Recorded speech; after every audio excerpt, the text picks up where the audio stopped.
is an expert in this particular field, and this is the most frequently asked question. They say that today's young generation suffer from concentration deficiency syndrome, that is CDS. How to control our mind? So this particular question has been asked so many delegates. I'm sorry if I name only a few. Dhruvo Gayen, then Madhusudhan from Ramakrishna Mission Ashram. There are quite a few. I'm very sorry that I cannot name all. Their question is, as a student, how can I have better concentration and control of my wavering mind? How can I control our mind? That is the question that was asked by Arjuna long ago, and still it continues. Yes, a very good question. And it's a general question. Most of the students have this question. And when we go to hundreds of education institutions, normally this question comes up. So I will try to give a very simple answer. मैं बहुत सरलतापूर्वक उसका ऐसा उत्तर दूंगा जिससे आप लोग सब समझ सकेंगे। सबसे पहले तो एकाग्रता की बात जब है, कंसंट्रेशन, ये प्रॉब्लम सभी का है, नंबर 1। नंबर 2, हमको याद रखना पड़ेगा यदि हमें सफलता चाहिए तो कंसंट्रेशन के बिना नहीं होगा। राल्फ वाल्डो एमर्सन ने कहा था, the secret of success in trade, in war, in every management of human affairs is the concentration of mind. और इसीलिए स्वामी जी ने कहा था, if I have to do my education over again, I will not undergo the present system of education. I will first learn how to control my mind, how to concentrate my mind, and then information I can have at my own will. जानकारी तो मैं कहीं से भी ले लूंगा। अभी आजकल तो गूगल सर्च में जाओ, क्लिक करो तो सब जानकारी मिल जाएगी। स्वामी जी के समय में कहा था कि मैं लाइब्रेरी में जाऊंगा, सब जानकारी मिल जाएगी। मुख्य बात है मन में यह जो एकाग्रता का भाव। और अभी ईश्वरन साहब ने बहुत अच्छा कहा था, जिस इंसिडेंट ने उनको बहुत प्रभावित किया, यही स्वामी विवेकानंद की एकाग्रता। यहाँ बेलूर मठ में स्वामी विवेकानंद बैठे हुए थे, इसी कमरे में, पीछे में जो ऊपर वाला कमरा है जहाँ स्वामी जी रहते थे, उसको उसी प्रकार रखा गया। आप लोगों ने देखा, नहीं देखा होगा तो जरूर से देख लीजिए। और स्वामी जी के कपड़े वगैरह सब वहीं पर हैं। वहीं उसी कमरे में स्वामी जी बैठे थे। शरद चंद्र चक्रवर्ती आए, उन्होंने देखा स्वामी जी तब इंसाइक्लोपीडिया ब्रिटानिका पढ़ रहे हैं। और उस समय शिष्य ने देखा, स्वामी इतनी सारी पुस्तकें देख करके, स्वामी जी इतनी सारी पुस्तकों पढ़ने में तो सारी जिंदगी निकल जाएगी, ये तो कैसे खत्म होगी। और तब स्वामी जी ने कहा, मैंने 10 खंड पढ़ लिए, 11वां खंड में पढ़ रहा हूँ। शिष्य को आश्चर्यचकित जब हो गया तो उसने कहा, मुझे तो विश्वास नहीं होता। स्वामी जी का, तुझे विश्वास नहीं होता तो ये पहले 10 खंड में से तुझे जो प्रश्न पूछना है पूछ ले। और शिष्य ने कितने सारे प्रश्न पूछे, स्वामी जी ने सभी के उत्तर दिए और सच्चे उत्तर दिए, और कहीं ये पुस्तकों की भाषा को उद्धृत किया। ही coated the very language of the book. और तब शिष्य आश्चर्यचकित होकर के बोला, स्वामी जी ये तो चमत्कार है, दिस इज अ मिरेकल।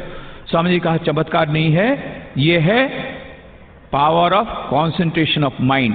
मन की एकाग्रता हो तो 10 घंटे की पढ़ाई 1 घंटे में हो सकती है। कई विद्यार्थी मुझे पूछते, स्वामी जी ये कैसे होगा, 10 घंटे की पढ़ाई 1 घंटे में कैसे होगी। मैंने कहा, इसलिए हो सकती है क्योंकि हम लोग 1 घंटे की पढ़ाई भी 10 घंटे में करते हैं। पुस्तक हाथ में ले ली, आंख कहाँ है, पुस्तक में, और मन कहाँ है। अच्छा, कल वो इस प्रकार से टीवी में देखा, वो हीरो जा रहा था विलेन के पीछे, उस रास्ते से जाता, जल्दी पकड़, अरे तू किस रास्ते जा रहा है, वो तो देख भैया। और कितने सारे पेज निकल गए। अभी वो कहाँ से कहाँ पढ़ रहा था, वहाँ हीरो, विलियन और टीवी ये सब आ गया, फिर से पढ़ो। होता है कि नहीं? तो कहने का मतलब, अभी हम लोग 1 घंटे की पढ़ाई 10 घंटे में करते हैं। एकाग्रता आएगी तो 10 घंटे की पढ़ाई 1 घंटे में हो जाएगी। और केवल पढ़ाई नहीं, जीवन के प्रत्येक क्षेत्र में सफलता मिलेगी। अभी मैं 2 महीने पहले गया था वहाँ अमेरिका में, तो वहाँ रीडली मैनर में स्वामी जी खुद रहे थे, तो बहुत अच्छा वहाँ पर मेमोरियल बनाया है। ऊपर में माउंट ब्लैक, वहाँ पर एक बहुत माउंटेन है, वहाँ पर स्वामी विवेकानंद जी खुद रहे थे कई सप्ताह तक। तो उस समय वो जिनके अतिथि के रूप में रहे थे, उनका एक बच्चा था, हॉलिस्टर नाम का युवक था, 15-16 साल का। उसने कहा, स्वामी जी चलो मॉर्निंग वॉक में जाएं। तो मॉर्निंग वॉक में स्वामी जी तो बहुत फ्रेंड हो जाते थे, युवकों को बहुत प्यार करते थे। तो हॉलिस्टर के साथ उनकी फ्रेंडशिप हो गई। ऊपर गए, वहां पर वहां बहुत बड़ा मैदान है, गोल्फ का मैदान। स्वामी जी ने कभी गोल्फ का मैदान देखा नहीं था। बोले ये क्या है? बोले ये गोल्फ का खेल है। गोल्फ का खेल कैसे होता है? बोले इस प्रकार से स्टिक ले लेते हैं और इस प्रकार से बॉल को मारते मारते उस खड्डे में डालते हैं। 4 या 5, 6, 7 बार मारने से वो खड्डे में चला जाता है। स्वामी जी ने कहा अच्छा मैं एक ही बार मार करके सीधा खड्डे में डाल दूं? बोले इट इज इम्पॉसिबल, असंभव, हो ही नहीं सकता। और बोले डाल दिया तो शर्त लग जाए। तो उसने कहा ठीक है मैं आपको $1 दूंगा, यदि आप जीत गए तो $1 दूंगा। पिताजी वहीं पर खड़े थे, Francis Leggett. What is the matter, what are you talking about, क्या हो रहा है? बोले ये स्वामी जी बोल रहे एक स्ट्रोक में डायरेक्टली डाल देंगे उस गड्ढे में। मैं बोला हो ही नहीं सकता, $1 की शर्त लगी है। फ्रांसिस लेगेट ने कहा Swami what are you talking about, have you heard about this golf? Well I bet I will give you $10, मैं आपको $10 दूंगा, करके बताओ। और तब स्वामी जी ने स्टिक लिया, कंसंट्रेशन के साथ स्टिक हाथ में लेकर के अंदाज लगाया और एक स्ट्रोक मारा, सीधा बॉल गया खड्डे में। पिताजी और लड़के दोनों गए बेचारे काम से, दोनों हक्के बक्के रह गए। उन्होंने कहा Swami this is a miracle, ये तो चमत्कार है। How did you do it, do you have some miracle power, आपके पास चमत्कारिक पावर है क्या? बोले हम लोग चमत्कारिक पावर यूज नहीं करते हैं। तो then how did you do it? बोले it's very simple mathematics, I calculated the distance from that hole to this place, number 1. Second, I told my mind, if you can put this ball into that hole, you will be richer by 10 plus $1, and that was it.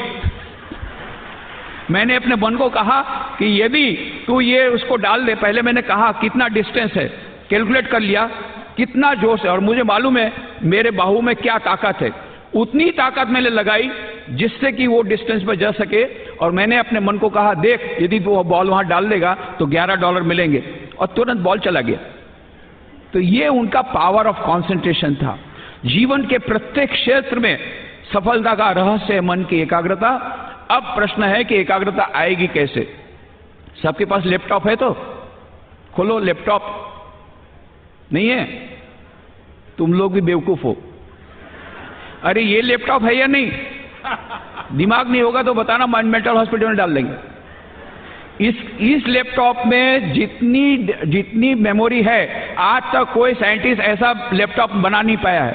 ये laptop है कि नहीं बोलो, किसके पास है? हाथ ऊंचा करो तो। ये वाला लैपटॉप नहीं होगा तो मेंटल हॉस्पिटल डालेंगे। अच्छा ठीक है, सबके पास लैपटॉप है। अभी लैपटॉप में डाटा एंट्री करेंगे ताकि आपको याद रहेगा आज का जो हम लोग सीक्रेट बोल रहे हैं, रहस्य बोल रहे हैं, एकाग्रता कैसे बढ़ाना। तो एकाग्रता का रहस्य हम बता देते हैं। ये मेरा नहीं फॉर्मूला स्वामी विवेकानंद का दिया हुआ है, मैं लैंग्वेज अपनी यूज कर रहा हूं। सब लोग तैयार है? तो जैसे अब ईश्वरन साहब ने तो किया, ऐसे मैं भी आपको बुलवाऊंगा। मैं बोलूंगा, आप जोर से बोलना, जितना जोर से बोलेंगे तो डाटा एंट्री हो जाएगी लैपटॉप में, ताकि बाद में आपको डाटा रिट्रीव हो सकता है। $11 मिलेंगे, उतने $11 मिलेंगे। हाँ। तो तैयार है सब लोग? तैयार डाटा एंट्री के लिए? लैपटॉप खोल लिया? हमारा मन जितना शुद्ध होगा उतना हमारा मन एकाग्र होगा। हमारा मन जितना शुद्ध होगा उतना हमारा मन एकाग्र होगा। तो इतना तो पता लग गया, हमारा मन जितना शुद्ध होगा उतना हमारा मन एकाग्र होगा। If we get purity of mind we will get concentration of mind. यदि हमारे मनटा यदि शुद्ध हो जाए ताले हमारे एकाग्रता पाबो। This is very simple. But now second question is, अब मन शुद्ध कैसे हो ये भी जानना जरूरी है। उसके लिए बहुत अच्छा इक्वेशन है, आहार शुद्ध हो सत्व शुद्धि ही, सत्व शुद्ध हो ध्रुवा स्मृति ही। आहार शुद्ध होगा तो बुद्धि शुद्ध होगी, बुद्धि शुद्ध होगी तो स्मरण शक्ति अक्षुण्ण बनेगी। आहार का मतलब क्या होता है? जो कुछ भी हम बाहर से लेते हैं, एक तो मुंह से लेते हैं, वो ऐसा आहार करना चाहिए जिससे हमारा मन चंचल न हो। हालांकि ये बात अलग है, आजकल के युवक लोगों को फास्ट फूड बहुत ज्यादा अच्छा लगता है। जो भी होगा फास्ट फूड कभी कभी खाओ, पर ऐसा भोजन करो जिससे मन चंचल न हो। पर हम केवल मुंह से नहीं लेते हैं, बाहर का हम भोजन लेते हैं आंखों से, कान से। अच्छा, गांधी जी के 3 बंदर सबको मालूम है? गांधी जी के 3 बंदर, बुरा मत, बुरा मत, बुरा मत, अच्छा ये तो सबको मालूम है। अभी मैं तुमको दूसरे 3 बंदर की बात बताता हूं, स्विट्जरलैंड के 3 बंदर। हमारे एक स्वामी जी गए थे स्विट्जरलैंड वेदांत के प्रचार के लिए। वहां उन्होंने देखा एक तालाब के किनारे 3 बंदर की मूर्ति, बड़ी विचित्र मूर्ति। अभी तक उन्होंने 3 बंदर की मूर्ति देखी थी, उसमें एक बंदर ने 2 आंख बंद की थी, दूसरे बंदर ने 2 कान बंद किए थे, तीसरे बंदर ने मुंह बंद किया था। अभी यहां पर उन्होंने देखा विचित्र बंदर, 3 बंदर में से एक बंदर ने 1 आंख बंद की थी, दूसरी खुली रखी थी। दूसरे बंदर ने 1 कान बंद किया, दूसरा खुला रखा, और तीसरे बंदर ने आधा मुंह बंद किया, आधा खुला रखा। अब ये स्वामी जी बड़े आश्चर्य में पड़ गया, ऐसे बंदर तो कभी देखे नहीं थे। वो बंदर तो हम जानते हैं क्या बोलना चाहते हैं, बुरा मत देखो, बुरा मत सुनो, बुरा मत बोलो। अब ये 3 बंदर क्या बोलना चाहते हैं, सोचने में पड़ गए। सोचते सोचते उनको वेद का एक श्लोक याद आ गया और तुरंत उसका अर्थ पता लग गया। कौन सा श्लोक था? भद्रम कर्णेभिः शृणुयाम देवाः भद्रम पश्येमाक्षभिर्यजत्राः स्थिरैरङ्गैः स्तुष्ट्वागं सस्तनूभिः व्यशेम देवहितं यदायुः। भद्रम कर्णेभिः शृणुयाम देवाः, कानों के द्वारा मंगलमय वाणी सुनो। 1 कान बंद है, बुरा मत सुनना, 1 कान खुला है, अच्छा अच्छा जरूर सुनो। भद्रम पश्येमाक्षभिर्यजत्राः, 1 आंख बंद है, बुरा मत देखो, 1 आंख खुली है, अच्छा अच्छा जरूर देखो। टीवी में खराब पिक्चर मत देखो, अच्छी अच्छी चैनल जरूर देखो। अभी स्वामी विवेकानंद के बहुत सारे कार्यक्रम आते हैं, जरूर देखो। ऐसे कार्यक्रम जिससे हमको मनोरंजन के साथ साथ ज्ञान मिलता है, जरूर देखो। अच्छी किताबें अवश्य पढ़ो। 1 आंख बंद है, बुरी किताब मत पढ़ना, पर 1 आंख खुली है, अच्छी अच्छी किताबें अवश्य पढ़ो। स्वामी विवेकानंद की किताबें अवश्य पढ़ो, उससे मन की एकाग्रता बढ़ेगी और आत्मविश्वास भी बढ़ेगा। और आधा मुंह बंद है, किसी की निंदा मत करो, पर आधा मुंह खुला है, have a word of appreciation for others, किसी को प्रशंसा के 2 शब्द अवश्य कहो, किसी को प्रेरणा के 2 शब्द अवश्य कहो, आधा मुंह खुला रखो। इस प्रकार से हमारे इंद्रियों के द्वारा हम शुद्ध आहार ग्रहण करेंगे। अशुद्ध आहार ग्रहण नहीं करेंगे तो हमारा मन क्या होगा? शुद्ध होगा। मन शुद्ध होगा तो मन, फिर भूल गए, हमारा मन जितना शुद्ध होगा उतना हमारा मन जितना शुद्ध होगा उतना हमारा मन, तो मन शुद्ध होगा तो मन एकाग्र होगा। मन शुद्ध करने के लिए हमें शुद्ध आहार लेना पड़ेगा, अपनी इंद्रियों के द्वारा अशुद्ध आहार ग्रहण नहीं करना पड़ेगा। मैं बहुत संक्षेप में बता रहा हूं, समय बहुत कम है। दूसरी बात है, आजकल के जितने विद्यार्थी लोग, इनको ये सब मेरे फ्रेंड बन जाते हैं, तो मैं उनको पूछता हूं, अच्छा भैया सुबह कितने बजे उठते हो? और स्वामी जी कुछ निश्चित नहीं है, कभी 6 बजे, कभी 7 बजे, रविवार हो तो 9 भी बज जाता है। अच्छा भैया तुम्हारा सोने का टाइम क्या है? निश्चित नहीं है, कभी 10 बजे, कभी 11 बजे, अच्छी पिक्चर हो तो 1 बजे टीवी में। अच्छा भैया तुम्हारा पढ़ाई का टाइम क्या है? कुछ निश्चित नहीं है, मूड आता पढ़ लेते हैं। अच्छा भैया तुम्हारा खाने का टाइम क्या है? कुछ निश्चित नहीं है, जब भूख लगती खा लेते हैं। अच्छा भैया तुम्हारा टीवी देखने का टाइम? निश्चित नहीं। खेलकूद का टाइम? निश्चित नहीं। फिर मेरे को आके पूछते हैं, स्वामी जी मन की एकाग्रता कब आएगी? मैं कहता हूं कुछ निश्चित नहीं है। तुम्हारा उत्तर तुमको वापस, तुम्हारा जब कुछ निश्चित नहीं है तो एकाग्रता भी निश्चित नहीं है। तो एकाग्रता निश्चित करनी होगी तो सोने का टाइम निश्चित, उठने का टाइम, पढ़ने का टाइम, खेलकूद का टाइम, टीवी देखने का टाइम, तो एकाग्रता एकदम निश्चित, एकदम निश्चित। और इसीलिए जो लोग एकाग्रता चाहते हैं, जो लोग सफलता चाहते हैं, वो लोग एक टाइम टेबल बनाए, इतने बजे उठना, इतने बजे सोना, एक फिक्स टाइम टेबल होना चाहिए, कम से कम मेन आइटम्स का। और उस प्रकार से टाइम टेबल के अनुसार यदि हमारा जीवन होगा तो हमारा जीवन सचमुच में हम लोगों को सफलता मिलेगी। क्योंकि अभी मन के नियंत्रण की बात आई तो याद रखना पड़ेगा कि हमारा मन तभी नियंत्रित होगा जब हमारा जीवन नियंत्रित होगा। जीवन तभी नियंत्रित होगा जब जीवन नियमित बनेगा। लैपटॉप खोलो, फिर से डाटा एंट्री करेंगे। रेडी? सेव एस भी करना पड़ेगा। हाँ, डाटा एंट्री रेडी। अच्छा, हमारा जीवन जितना नियमित होगा, उतना हमारा मन एकाग्र होगा। हमारा जीवन जितना नियमित होगा जितना नियमित होगा उतना हमारा मन एकाग्र होगा। एकाग्र होगा। क्योंकि जीवन नियमित होगा तो जीवन नियंत्रित होगा, जीवन नियंत्रित होगा तो मन नियंत्रित होगा, मन नियंत्रित होगा तो मन एकाग्र होगा। ये सिंपल इक्वेशन है। तो जीवन नियमित करने के लिए एक टाइम टेबल बनाना पड़ेगा। तो ये टाइम टेबल के अनुसार हमको चलना पड़ेगा। तो कल से बनाओगे कि आज से? कल से कि आज से? काल करे सो आज कर, आज करे सो अब, पल में परलय होएगी, बहुरी करेगो कब। ये तुलसीदास जी की बात है। और अपोजिट पार्टी क्या बोलता है मालूम है?